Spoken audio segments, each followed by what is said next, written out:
ଆପଣ ଯାହା ନ୍ୟାୟ ଦେବେ ମୋର ଆଉ କେହି ନାହିଁ। ମୁଁ 5 ଦିନ ହେଲାଣି ମୋ ଛୋଟ ଛୁଆଟା ଖାଇନି, ସ୍କୁଲ ଯାଇପାରୁନି, ବହୁତ ବିକଳରେ ମୁଁ ଏଠି ଅଛି ଆସିକିରି। ମୋ ଘର ଯିବ, ଘର ଭାଙ୍ଗିଦେଲେ, ମୋ ଘର ଏଠି ଭାଙ୍ଗିଲେଣି, ମତେ ଏଠୁ ବିଦା କରିଦେବ ବୋଲି ମାଲିକ କହିଲାଣି। ମୁଁ କୋଉଠି ଆଶ୍ରୟ ନେବି, ମୁଁ କଣ କରିବି? ଏଇ ରୀତା ଭଲ ସୁଶାନ୍ତି ପ୍ରାଣ ମୋ ଝିଅ ଘର ଭାଙ୍ଗିଦେଲେ, ମୋ ଝିଅ ଘର ଭାଙ୍ଗିକିରି ମତେ ଏଠୁ ଘର ବିଦା କରିଦେବେ ବୋଲି ଲାଗିଛନ୍ତି, କାନିରେ ଗଣ୍ଠି ପକେଇଛନ୍ତି।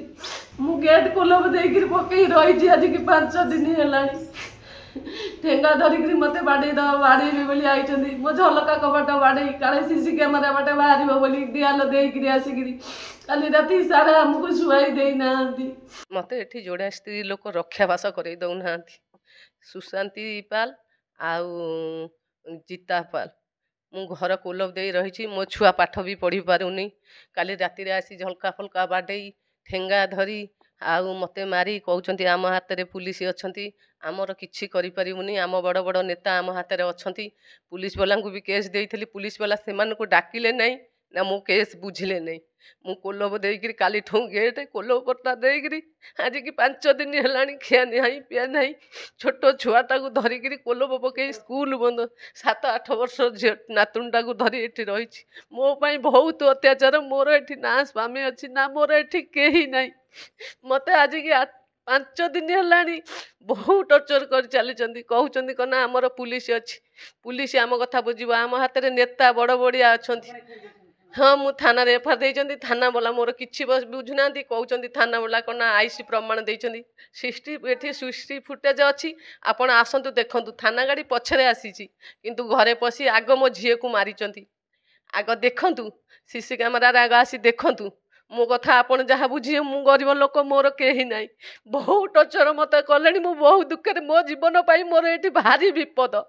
ଆପଣ ଯାହା କରିବେ, ମୁଁ ଚାହୁଁଛି ମୋର ନ୍ୟାୟ ଦରକାର। ମୋ ଝିଅର ଇଜ୍ଜତ ନେଇଛି ସେ ସ୍ତ୍ରୀ ଲୋକ ରୀତା ପାଲ, ଯିଏ କହୁଛି ଯେ ମୁଁ ତୋ ସ୍ୱାମୀଠୁ ତୋ ଝିଅକୁ ଛଡ଼େଇଛି ଆଉ ତତେ ଏଠୁ ଘରୁ ବିଦା କରିବି। ମୁଁ ଘର ଭଡ଼ା ନେଇଛି, ମୋର ଆଶ୍ରୟ କେହି ନାହିଁ, ତତେ ଏଠୁ ଘରୁ ବିଦା କରିବି, ଆଉ ମୁଁ ତୋ ଝିଅ ସଂସାର ଭାଙ୍ଗିଲି, ତତେ ଘରୁ ଏଠି ବିଦା କରିବି।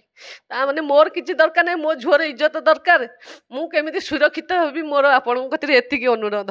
ସିଏ କହୁଛି ଯେ ଝିଅକୁ ମୁଁ ତା ସ୍ୱାମୀଠୁ ଛଡ଼େଇଛି। ଝିଅ ଘରେ ଯାଇ 8-10ଟା ଟୋକା ନେଇ, ସ୍ତ୍ରୀ ଲୋକ ନେଇ ସବୁ ପହଞ୍ଚିକିରି ଝିଅକୁ ସେଠି କହି ଝିଅ ସେଠୁ ଆସିଲା। ଝିଅ ଆସିକିରି ଏଠି ମୋ ଘରେ ପହଞ୍ଚିଲା। ମୋ ଘରେ ବି 8-10 ପୁଅ, 8-10ଟା ସ୍ତ୍ରୀ ଲୋକ ଆସି ମୋ ଝିଅକୁ ବାଡ଼େଇ ଆଉ ମୋ ଝିଅର ଇଜ୍ଜତ ମହତ ନେଇ ଆଉ ପୁଲିସ ସବୁ ଥାନାରେ ଲେଖିଛନ୍ତି। ଥାନା ବାଲା କୌଣସି ରିକ୍ସ ନେଉନାହାନ୍ତି। କହୁଛନ୍ତି କ'ଣ ନା ଆଇସି ସାକ୍ଷୀ ଦେଉଛନ୍ତି। ଆସନ୍ତୁ ତମେ ଫୁଟେଜ ଦେଖନ୍ତୁ, ଆଗ ପୁଲିସ ଗାଡ଼ି ଆସିଛି କି ଆଗ ସିଏ ଆଗ ପଶିଛନ୍ତି ଆମ ଗେଟ୍ ଭିତରେ କି ମୋ ଘରେ ଆଗ ପଶିଛନ୍ତି, ଆପଣ ଦେଖନ୍ତୁ। ସିସିଟିଭି ଫୁଟେଜ ସବୁ ଦେଖନ୍ତୁ। ନାଇଁ, ମୁଁ ସୁରକ୍ଷିତ ଟୋଟାଲ ନାହିଁ, ମୋ ଜୀବନ ପ୍ରତି ବିପଦ। ଆପଣ ଦେଖନ୍ତୁ, ମୁଁ ଗେଟ୍ କୋଲ ପକେଇ ରଖିଛି। କାଲି ଠେଙ୍ଗା ବାଡ଼ି ଧରିକିରି ଠିଆ ହେଇ ଦାଣ୍ଡ ଯାକ ବୁଲୁଛନ୍ତି ସେ ସ୍ତ୍ରୀ ଲୋକ ଯୋଡ଼ାଏ ମତେ ମାରିଦେବେ ବୋଲି।